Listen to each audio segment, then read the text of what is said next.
Hey everybody, welcome back to Historians of the Movies podcast. This is your host and creator, Jason Herbert, and every single week we are bringing to you conversations about history and film and history and everything else under the sun.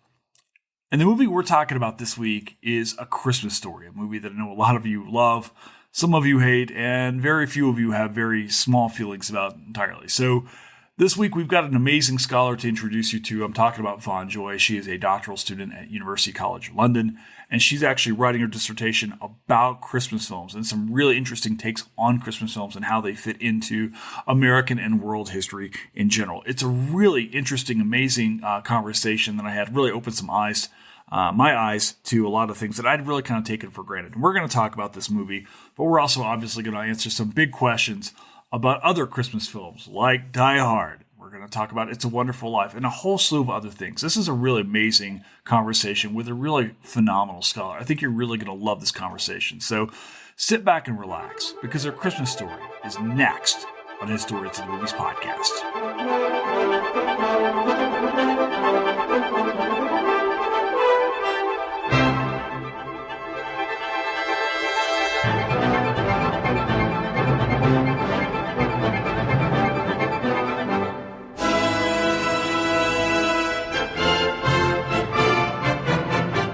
Hey, Vaughn Joy, how are you? Hi, Jason. I'm good.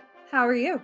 It is earlier in the day than where you are. It looks very nighttimey where you are right now. It is very nighttimey here. It is 8 p.m. here, but the sun set about 4.5 hours ago, so it has just been dark forever. Can I tell you, you were the second person from England that I've spoken to today, or spoken to in England today. I just got through talking to Waiton and Bourne, who's up at Northumbria. Yeah. And we were talking about some different stuff we were going to do. And so my entire internal clock is completely whacked out because all I do is think that it's completely dark. And it's like 1 o'clock over here right now. It's completely fine. It'll be, we have like 2 more hours of light time here in Colorado.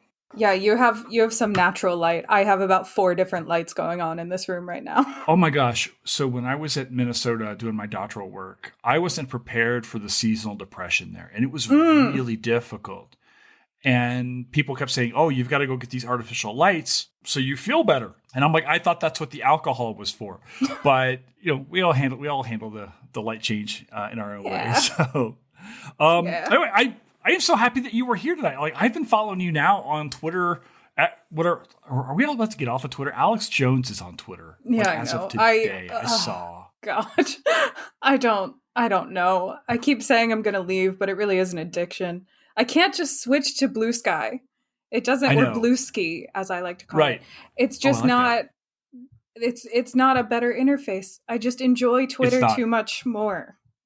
I can shitpost all over Twitter, and people enjoy it way more. Blue Sky feels more academic. It feels like I have to be professional there. Blue Sky's where the grown-ups hang out, and I'm like, am I in the right room here? Because I don't know that I belong there yet either. Yeah, I'm not ready for that. And I was talking to Kevin Cruz today about this, right? Because Kevin was like the biggest historian on Twitter. And he had 450,000 followers. And he was talking today. He's like, yeah, I just left. He's like, I just gave it up. And I get it, right? Yeah. Kevin's in a different position of a career than I am. Yeah, I was going to say, he can really afford to do that. Yeah, I mean, he's all right. I guess he's doing okay for himself. But, but yeah, also, relative to... Like, I haven't even finished my PhD yet. I still need to pretend that I have some influence in order to get a job. Oh my gosh, what are you doing on this podcast? You should be writing right now. I should be, actually.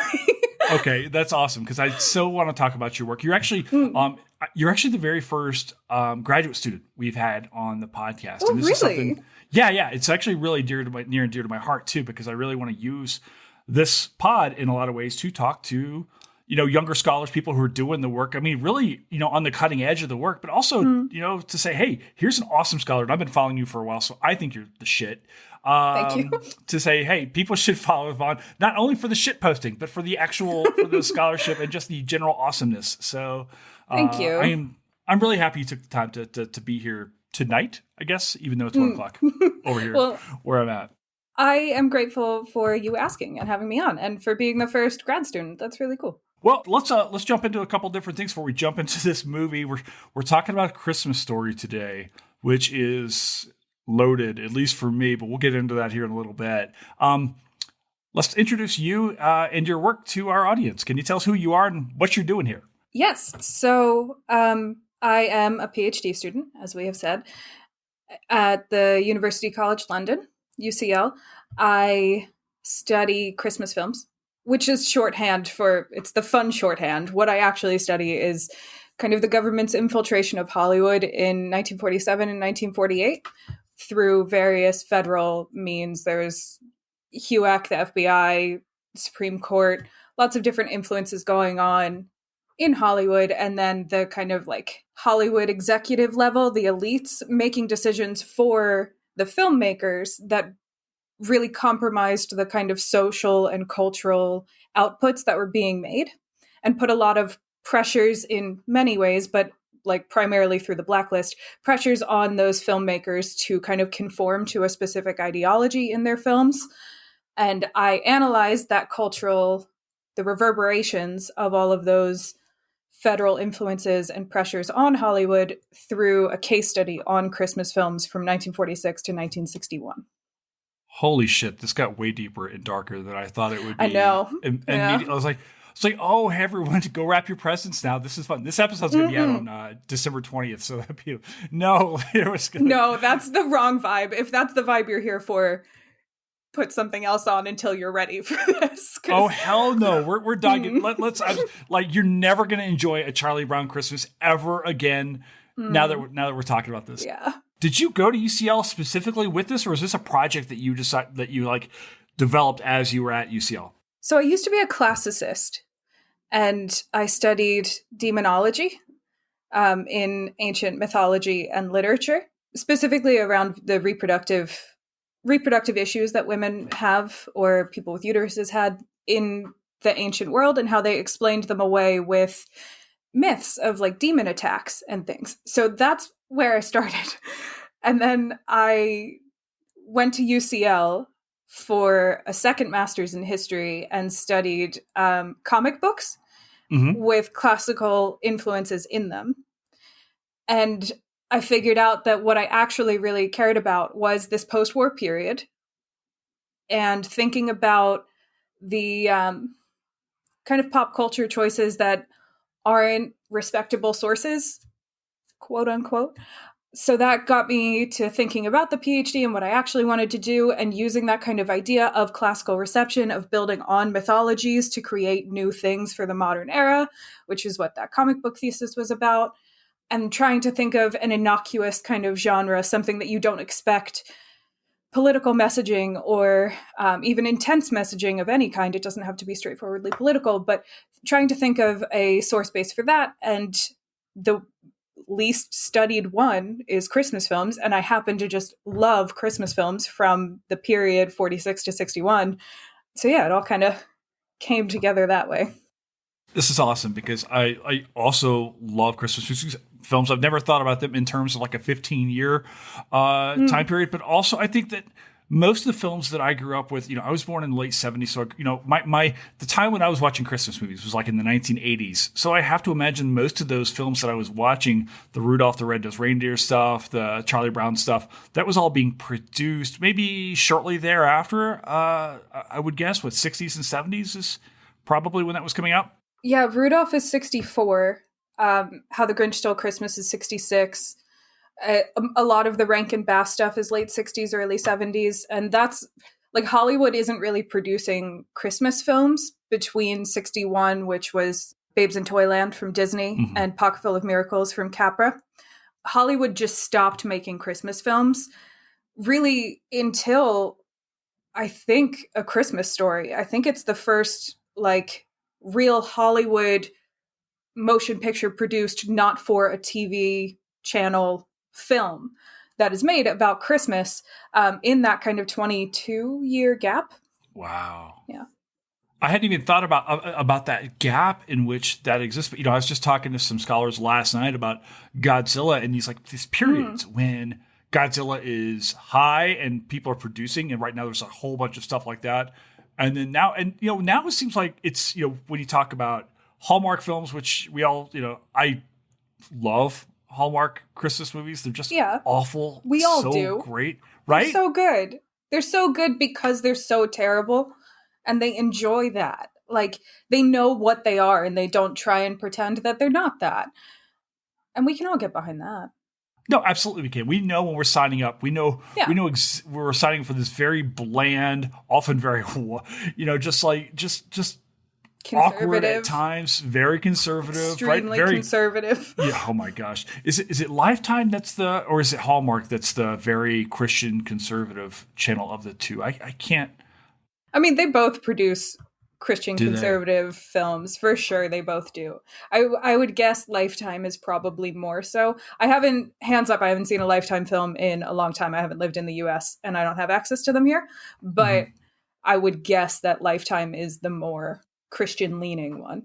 Yeah, and now like Netflix and Amazon are explicitly making their own versions of these low budget, cruddy, crappy Christmas movies that I'm like, okay, yes, let's absolutely, because we'll show one here on the Sunday night thing that we do, Christmas on the Bayou or some nonsense. Nice.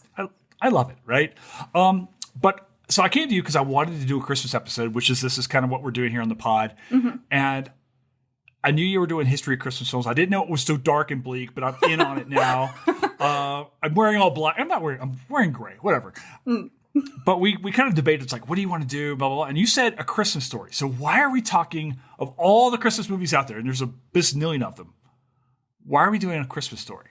Well, the true answer is that we both dislike it intensely. So, the word dislike does not do justice. It doesn't. To it my really doesn't. Towards this film. I try not to say that I hate films because they are art. Somebody put a lot of people put a lot of time and energy and passion and their art form into making these things.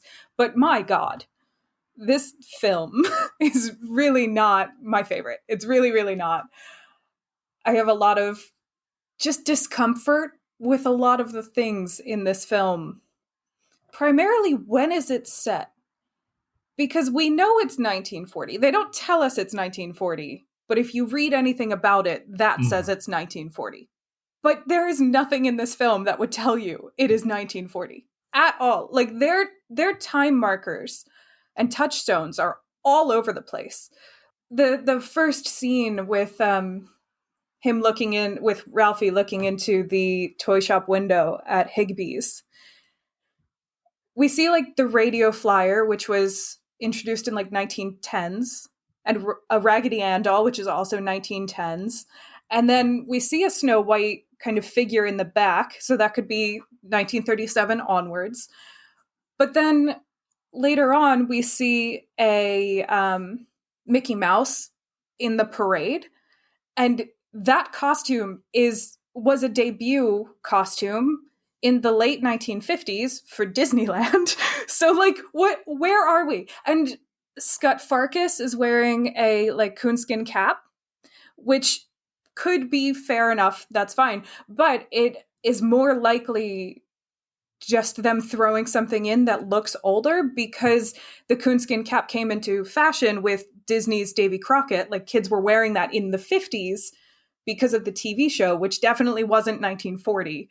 Like, the timestamps just everywhere in this film.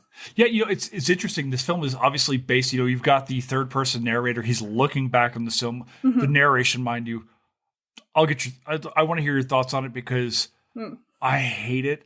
I just hate it so much. There's so much. If you're coming to this pod thinking, oh, I love A Christmas Story, stop listening now.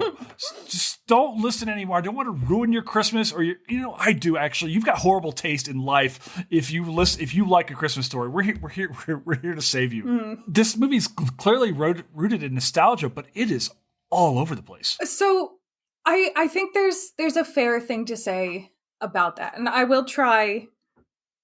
I have a lot of things to say about this film that are not strictly negative. It is not my personal favorite, but I think like the timestamps all over the place can be interpreted as this idea that we don't really have a cultural idea of the 40s. Like, what do the 40s look like? Is there an aesthetic mainstream image of the 40s. I don't really think there is, at least not in the 80s. Like there are other films. Spielberg has a World War II film that doesn't really feel like the 40s that also came out in the 80s. Like we just don't really have an idea of how to construct that time space apart from kind of putting it in black and white. And that wasn't really an option for this film. They didn't want to do that. They wanted to make sure it felt like anyone's Christmas. So they kind of just took things that looked older, I think. And to be fair, that's how our mind works. That's how our memories work. So if we are going from a nostalgia standpoint, then this is just an exaggerated film of, he would be about 52 years old if he was 9 in 1940, and this, we take it at face value that it's 1983, then the narrator is 52 years old. If he's looking back like that, it makes sense that he would kind of import things from the 50s and be like, yeah, that kid definitely had a coonskin cap, because that's what he remembers incorrectly, faulty memories, whatever. So we can forgive some of those things. You know, as you were saying that, I was doing the math and I was like, wait a second, this film comes out in 83. It's reflecting back on 1940. Oh yeah, no, don't do forever. that math. And I just did the math. If we make this movie today, it's in 1980. I'm 3, and I'm like, oh my god, am I that old? Like, and then I started to think about, okay, as you're talking, I'm like, how would I remember 1980? Mm-hmm. And you're absolutely right, because all of this stuff from the childhood, like, yeah, it's you're absolutely right. It's forgivable that you would confuse something from, say, 1986 with something from like 1970 that came out in 78 or something like that, right? So it's like generally the ideas are there, I guess. You know, you were saying that there were parts of this film that you liked. Let's jump into that so that the people who are still here are like, we'll do the compliment sandwich. Yes. Okay. That is a long delay, Vaughn. I am really trying to think of something. This is now an open-faced compliment sandwich. It's just not for me. I like the general idea. Actually, I'll go with this. I really like the general idea that speaks to the genre of Christmas. That Christmas films are like the point of Christmas films, and their kind of challenge that is different from, I think, a lot of other films, is to speak to a personal, a local, a national, and an almost universal nostalgia all at once. So there is an idea of what Christmas is on an American national level. We have a firm idea of like Santa at Macy's, and he came in on the Thanksgiving parade, and you have a Christmas tree. There are gifts under the tree. Like there are specific kind of mainstays to Christmas, right? And a Christmas film has to speak to at least a couple of them to ground in with the audience that this is a Christmas film. So those are like the national level. And then there would be kind of regional things. So that would be the touchstone that it's not Macy's, it's Higbee's for people from Indiana. And like the dad saying, oh, that's another timestamp that's wrong, is the dad says that the White Sox have traded the Bullfrog, who is Bill Dietrich, and he is on the White Sox from 38 to 46. So again, where are we? But you get these local kind of things that kind of fix you in a location where you can go like, yeah, that was Christmas. Like, I do remember seeing Santa at Higbee's, or like, even if you didn't go, you have heard stories of other people having done that. And then there's this personal level of like, I wanted that gift for Christmas, and I asked for it, and it's like this kind of universal experience of I asked for it, I was told I wasn't going to get it, there was disappointment on Christmas morning, or there was the joy of actually getting the gift. And this film gives both of those options. So I think what is so successful about this film is that it speaks to the widest audience of universal experiences of Christmas, while making it feel personal if you did have those experiences in a kind of funny, cathartic way that's rooted in that nostalgia of it not being 1983, it's 1940, and we can all have a fondness for like something so set in the past. You know what I mean? Yeah, you know, this film has proven to be really a mainstay. I think it's on TBS yearly. I think they do a marathon every single year. 24 hours. they continue to come back to this. And I wonder if that's just because it's so family friendly. It's, this is not, if you've got a family, this is a film that you can absolutely sit down. Most Christmas films are, I guess maybe the new one that came out, was it last year, with, where Santa Claus is like killing all the mercenaries and stuff like that. Oh, Violent Night. Oh yeah. I haven't seen that yet. And I haven't seen that either. I need to see it. But this is a movie where families can kind of sit around. And also it's almost, I kind of put this in my mind a lot like Wizard of Oz. And here's why. Like, this was a movie that I saw as a kid with my family when I was a child. And then as, people are getting older and starting to have their own families, they're able to like maybe pass this on and kind of sit down and watch this even kind of passively or something like that. And you were kind of getting in this idea of like these tropes. And I'm kind of wondering, actually, before we even get into that, this film comes out in 1983. There's a moment in time when Christmas films aren't a thing. We think about them now. We can all name Elf or Grinch or this one or any number of things. Do we see an advent, a creation of the Christmas movie itself in Hollywood at any point in time? Or how do these things start to emerge? This is such a contentious question among the 4 people who study this. Oh, yes. So I would say no. I would say no, that this is not the start of a thing. And I say that because I study Christmas films from an earlier period.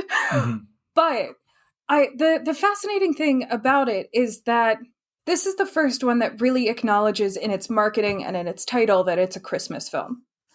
We do have earlier versions of A Christmas Carol for sure, but not in, I think the last one would have been from Hollywood specifically, not the Alistair Sim one, which was 1951, but a British Lion production.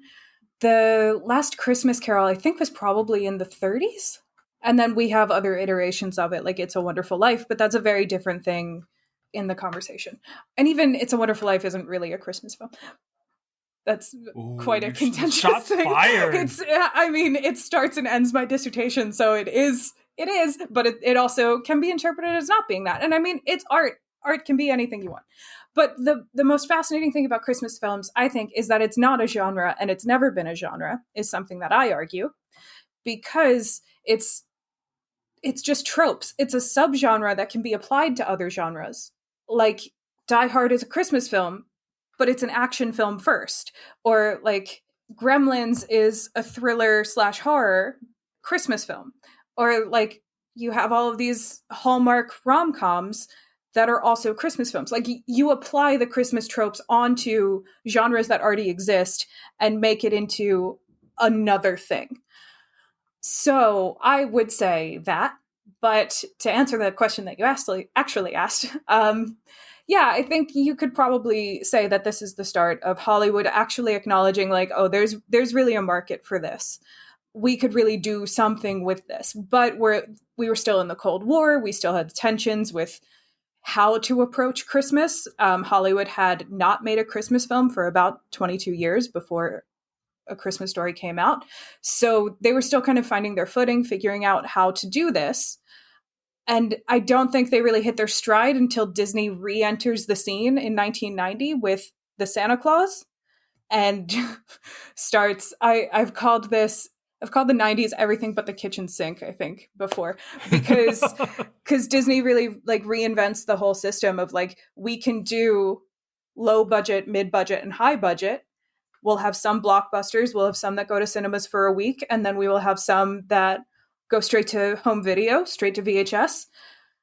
And that was how they worked. So they were just pumping out films all over the place. And there were Christmas films at every level of that for Disney. We had the Santa Claus, and then Jingle All the Way was kind of a mid-budget film. And then Beauty and the Beast 2, Belle's Enchanted Christmas. You have Hollywood kind of hit a stride with Christmas, I think, in the 90s. After there was this kind of experimental period in the 80s with A Christmas Story and the super violent ones that I'm blanking on the names of. And then you have Gremlins in 84. You have Scrooged in 88. Die Hard's also 88. You have National Lampoon's Christmas Vacation is at some point in there. I don't remember when. But that's kind of an experimental phase of how do we actually do this? And then Disney, because they're Disney and they dominate everything, they just come in 1990 and they're like, we will show you. Yeah, there's, I guess maybe unsurprisingly, there's a very capitalistic bent to Christmas films, right? Once these studios are clearly picking out, there's money to be made on Christmas. I know this is shocking, right? But then, you're absolutely reminding me of like my little sister had the VHS tapes, of everything, and then there were almost always some variation of like, and I'm just making stuff up here now, but like 101 Dalmatians Christmas or some variant of the cartoon that you like with a Christmas show or anything. Yeah, absolutely. Right. And you could pick that up on. You're talking about these tropes, and this is kind of a weird movie, this Christmas Story, because it's really just kind of rooted in this one kid's desire for this gun, but it's got these weird little, I don't know what to call them, little segments in there that don't really have anything to do with the plot, where he's just kind of riffing on some kid getting his tongue stuck to a thing. Can you speak a little bit to the ideas of like what makes a Christmas movie, even though we say they don't exist? Like, what are we looking for in your classic Christmas films, and how much of that do we see in A Christmas Story? It's a good question, and I think the largest one that this really speaks to is nostalgia. Nostalgia is an incredibly important part of Christmas films, and that is like the main thrust of a Christmas film, is to make you go back to a time where you felt safe and happy and comfortable, and you had these desires and wishes, and everything was innocent and pure. Like, that is the foundation of almost every Christmas film that isn't an action or a horror or one of those. And this film does that really well. So like those little segments in between, like I would call them vignettes, the kind of scenes between scenes where it's just this kid kind of living his life and going through a few weeks leading up to Christmas and the funny things that are happening as he remembers it. And that really comes from the book that this is based on. What is it? In God We Trust, All Others Pay Cash. Mm-hmm. So that was written by the person narrating, Gene Shepard, who was a radio broadcaster and performer, comedian for many decades in the US. And that book is like 33 chapters of vignettes. I think it's 33. It's over 30 chapters, but it's like a very small book. So it's just these like kind of rapid fire funny moments that he remembers looking back on his childhood. And that was written in 1966 and not specifically about like this story. This is just like a few chapters A Christmas Story is. And then there's actually like, I bet a lot of people who like this film don't know that it is a franchise and that there are several other films built around the this Parker is the third family. Of the group, right? I think this is the first, or this is the second. There was one in 75, one in 83, and one in 94, I think. Okay. But yeah, it's part of a franchise, which is really interesting because we don't really have that many franchises in the late 20th century. That felt gross to say. There are so many professors right now I've seen like talking about. There's a meme going around recently where someone was asking if they could like quote something from the late 20th century from like 1994, and the person was just like, "I died, listeners. I died just now." Right. I want to talk actually about your research because I think it's really, really cool. Your entry point here in talking about this very specific era in film history and how the government is kind of shaping these films and things like that. So maybe you can talk about the history of these films during the time period when you're talking about these, and kind of guide us through maybe for those of us who haven't read your book yet, which will be at some point in time, right? But take us through what you're working on and why it's important for us to know. Thank you. My dissertation, like I said, starts in 46, ends in 61. And I start with looking at why the FBI named It's a Wonderful Life as communist subversion. And like, what is this moment of fear that the FBI has an office in Hollywood and they're writing these secret reports about films as potential subversion?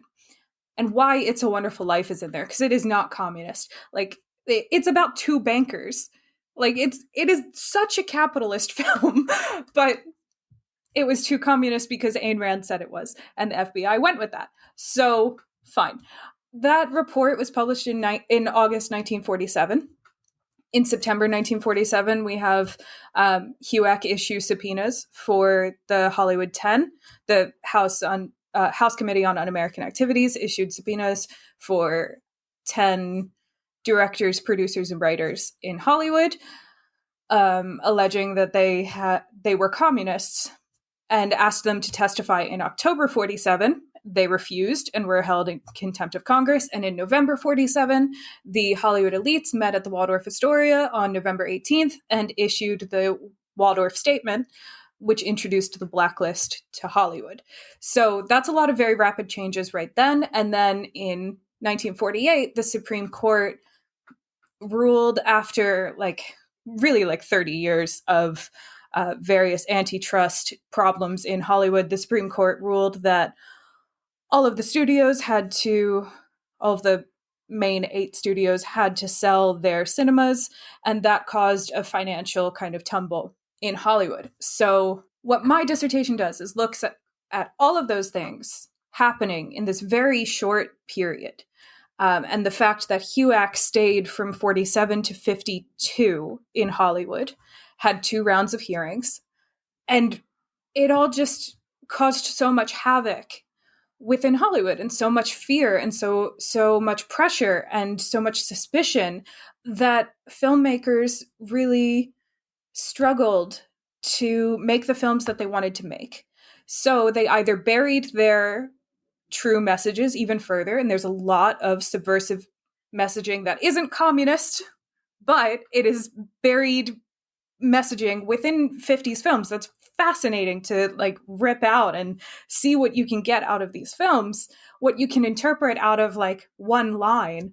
There's so much creative stuff in 50s films, but there's also a huge increase in romance films and comedies, kind of unserious films. And we also see a massive decline in social problem and psychological films in that period. And that has a huge impact on the kind of lighter fare that you would go for. So what I wanted to do was, as I said earlier, look at an innocuous genre. Look at films where you think you're just having a fun time, like White Christmas. You think you're just having a fun time, but that is a film that's heavily about criticizing the U.S. military as it operated in Korea, and challenging the idea of covert warfare in favor of what nostalgically is this more gentleman's warfare of World War II. Those are really interesting messages that are buried into numbers what can you do with a general? What it's a song and dance film, but it's also extremely fascinating kind of wartime criticism and propaganda at the same time. And there are other films in this period that are just absolutely kind of vacant of real criticism or engagement with the period at all. Pocketful of Miracles is Capra's last film, and he was kind of forced to make this film that was a direct remake of Lady for a Day from 1933, and he didn't update it at all for the modern era, and it ended his career. Just completely, he never made another film, and he walked away from Hollywood because of the pressures from the producers that were so out of touch, so wildly out of touch with what the audience wanted and what the filmmakers wanted to do. And it comes from this period of the government stepping in and really kind of fucking shit up. Wow. I had no idea that any of this was going. I think about the period, and I think about the era. And of course, those we're familiar with, with HUAC and so forth. But I never thought that it would apply also to Christmas films, which had always kind of seemed as a benign, kind of happy-go-lucky kind of thing. Like you said, and maybe that's because when I think about Christmas movies, I'm also seeing them through a lens of nostalgia, right? Mm-hmm. Because I think about Christmas films, and I'm thinking about how I felt when I watched them with whomever, right? My mom, if I go to my mom's house, she's got, the Bumble from Rudolph the Red-Nosed Reindeer all over the house, right? Because I think that what comes out, was 58, 59-ish? 64. 64. Okay, so my mom was born in 59. So yeah, so that's her childhood, that's her childhood memory. And so now I see that through there, and it's difficult in some ways to like look at these things critically when you grow up with this nostalgic imagery. Yeah, it really is, and that's such a fascinating thing about Christmas films, I think, because they're unlike any other genre. People save them for one time a year. Like, you don't watch these films normally all year round. And it's something that you put on when you are doing something else. Like, most of the time you're baking cookies or wrapping presents. Like, you have this film on in the background and you're just like, oh, ha ha ha. Like, every time a bell rings, like, you know these lines, but you don't really think about, what am I watching? What messages am I receiving? And I personally think it's an incredibly important thing for us to be able to parse the media that we are watching, especially even more so when it is innocuous or something where you're not expecting political messages. And also questioning what we mean by political. Like, all of these films have an average American, and it's like, okay, what does average American mean though? And why aren't we breaking that down more? It's so frequently white, like, all the goddamn time. So, or middle class, or like it's very uncommon that the ideas in these films are actually universal, but they feel universal. And that's the kind of fascinating thing about Christmas films, is that, like, they occupy this space in our lives where we don't want to critically engage with them. And there are other types of media like that, or other types of media where you just don't have the media literacy skills to be able to parse those things, like we are seeing with the kind of advent of news entertainment, or entertainment news, however you want to say it, and not having those skills to really parse out, like, what am I taking in right now? Like, can I trust what I'm watching here? All of that kind of stuff. And then the other kind of point that I'll bring it back to A Christmas Story for this is your point on nostalgia. That is a huge reason for why this is a successful film. And I think for each generation, it really, this is something I've been thinking about a lot recently, especially for each generation of Americans, we've had our own kind of troubles. And A Christmas Story is set in 1940, before the atomic bomb was made. And it's a period where there's a sense of safety for Americans. There is no actual, like, pressure or trouble or cynicism in this film, apart from, like, oh, he has a grumpy dad and there's a bully, but he beats the bully and it's fine, and his dad gives him the gift anyway, so it's all fine, everything works out. There's no existential kind of dread in this film. And it came out in 1983, which was one of the hottest years of the Cold War, or however you want to term it. There was the false alarm launch in 1983. That's goddamn terrifying. Yeah, exactly. Yes. Like, it's a period of fucking tension. Like, you're afraid again. And then you get this film that feels like everything is safe, everything is happy, like, this is great. And then every generation after, when you're showing it to your kids, it's like, oh, like 9/11, or like the Iraq War, or like, is Russia going to use nukes again? Like, I think it's a very American thing to go back to 1940 and be like, that was the sweet spot, that was when it was good.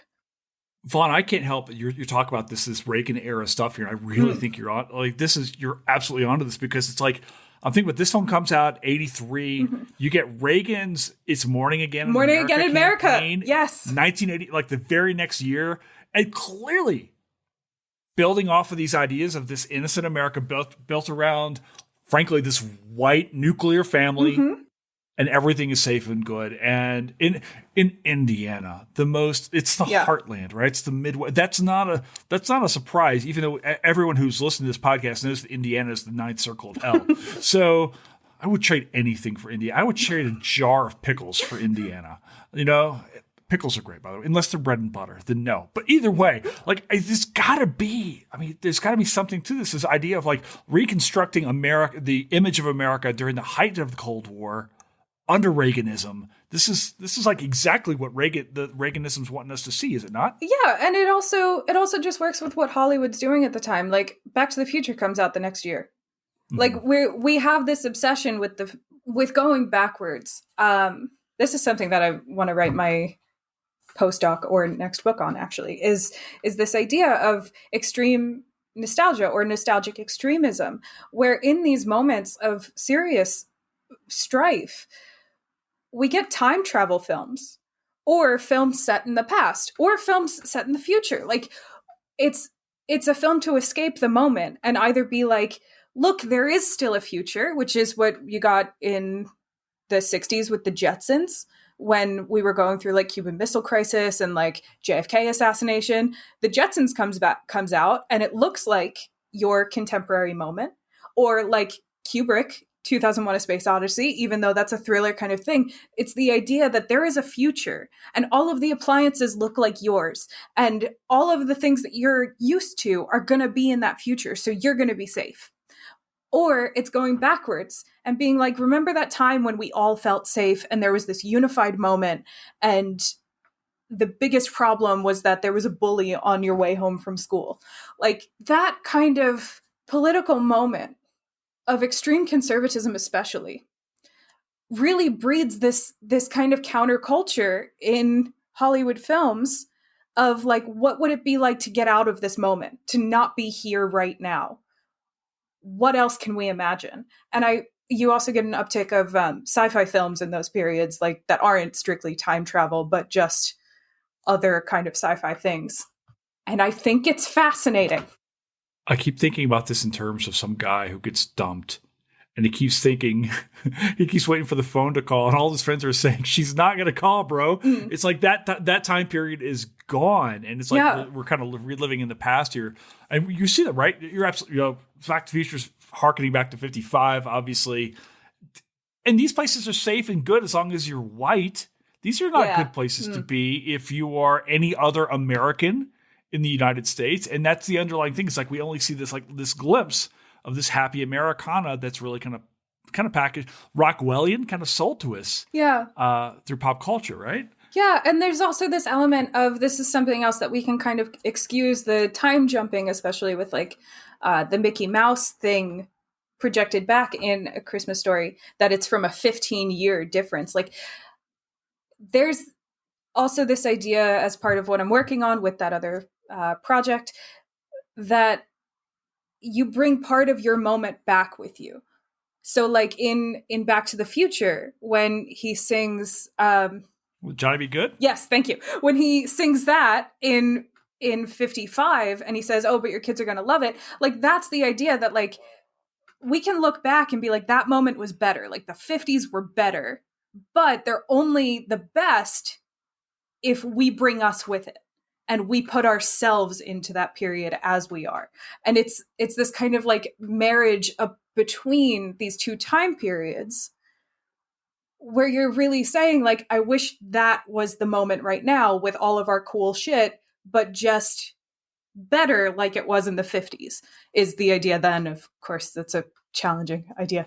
But I think we get that in A Christmas Story too, with him looking back and being like, these are the good things from my childhood, like all over the place. Let's just pick these things out and put them all into 1940, where I felt safest and happiest and got the gift I always wanted and whatnot.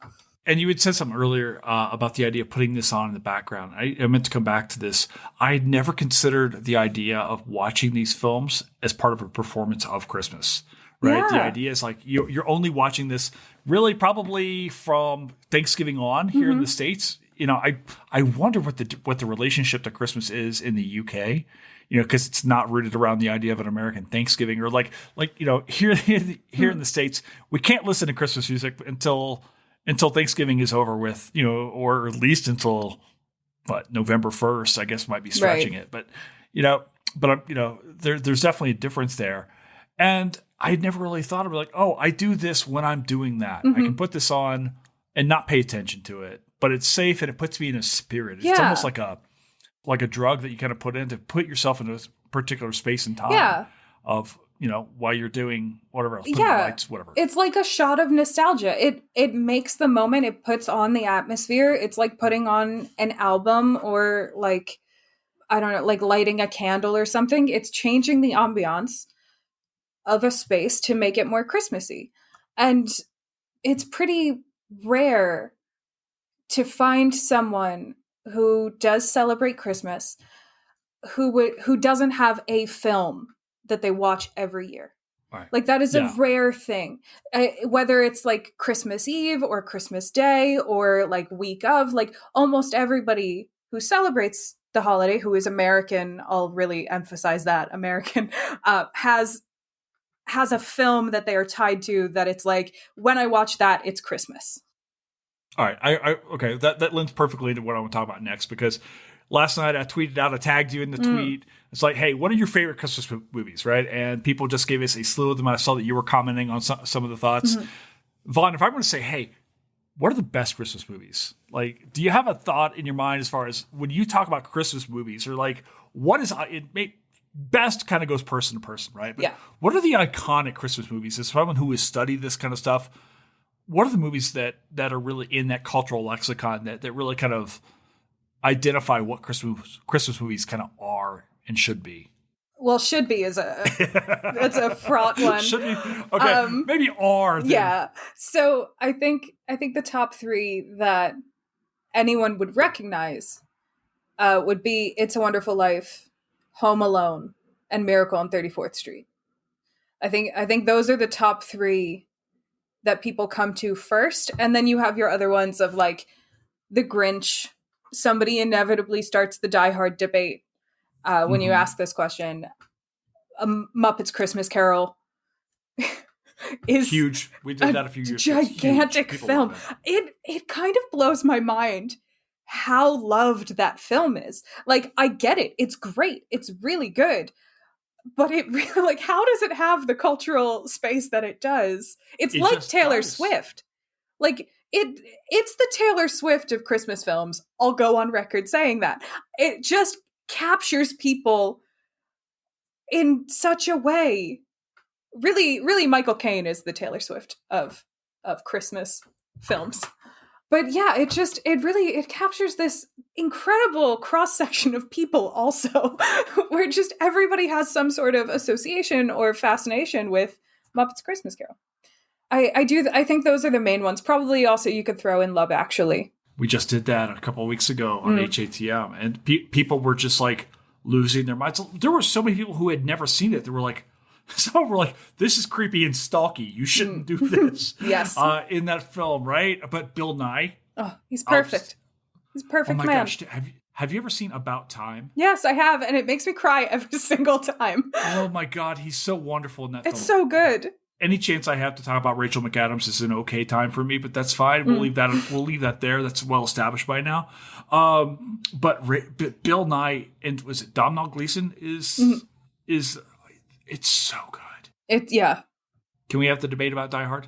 Yeah. Is it a Christmas film? It is. It is. In my professional opinion. So there are a lot of ways. You're our first Christmas scholar. You're setting the tone here. No, so we're going full on. None others. No, that's not true. There are about like 5.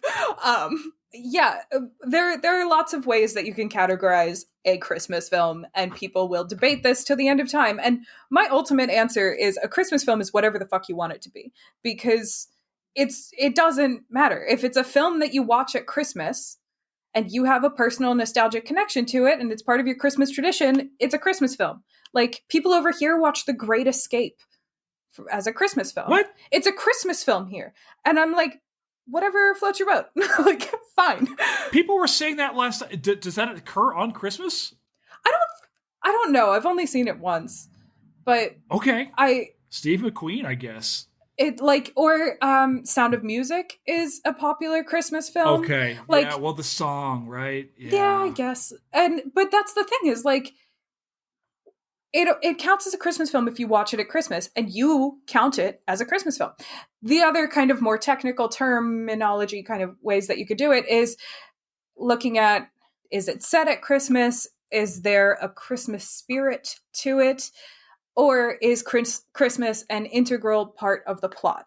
And for Die Hard, I say it is, because it would be fucking weird for him to fly across the country to go to an office party for his wife if it wasn't Christmas.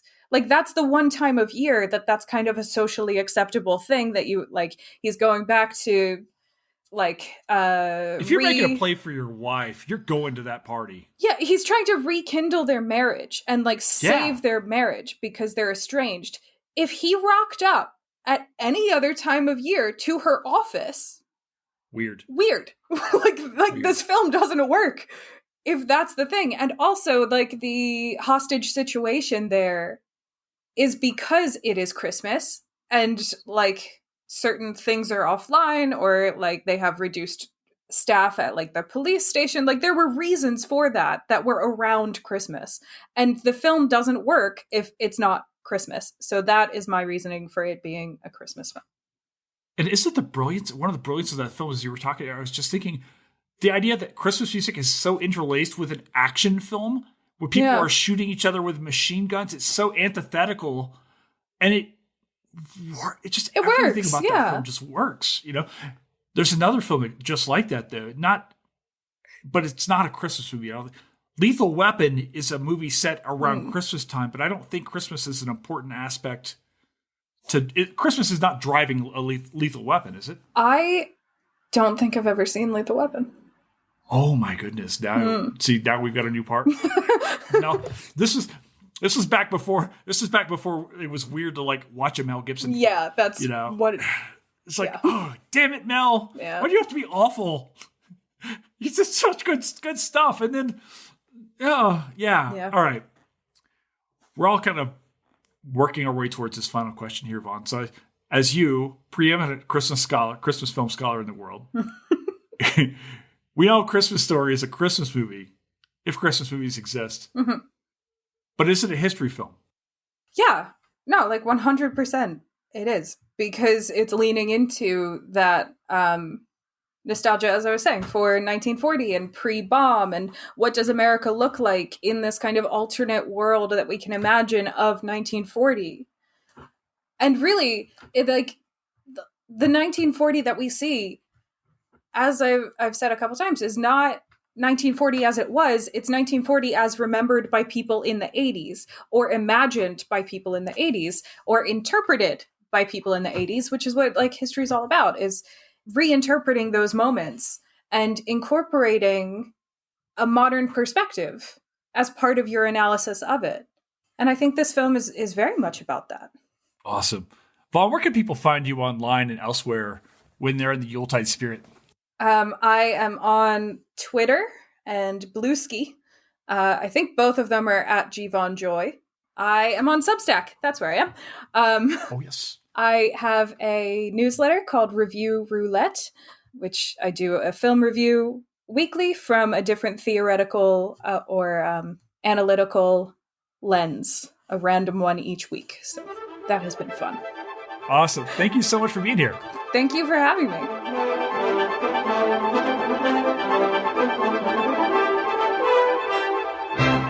And that's a wrap here at Historians of the Movies podcast. Thank you so much to our guest, Vaughn Joy, for coming in to talk about this movie. Vaughn, I had the best time talking to you. I think your work is absolutely amazing. I cannot wait to see it in its final form. I think it was absolutely amazing. And thank you, of course, to our intrepid producer, Fletcher Powell, for making this podcast operate. Fletch, you are the gift that keeps on giving. And guys, I'm so sorry you have to listen to that nonsense. But guys, thank you so very much for being part of this Historians of the Movies community. Thank you for being here. I hope that you are enjoying some really happy and healthy holidays. I hope that whatever faith you practice, if you don't practice faith, whatever it is, I hope that you are around people who love you. I hope you know that you are loved here. Thank you for continuing to share this podcast with your friends and families and telling everyone about it. Thank you for being part of this community. So that's the last pod before Christmas. I hope that you have a Merry Christmas And we will see you, we'll see you next week for another pod. Dungeons & Dragons is up right before the new year, so I hope you're ready for that one. It's a dragon-sized episode that is still being edited right now because it's so big, but it's a really cool episode. So anyway, guys, thank you so much for being here, being part of this. You just mean the world to me. So hope you're well, and that's all for now.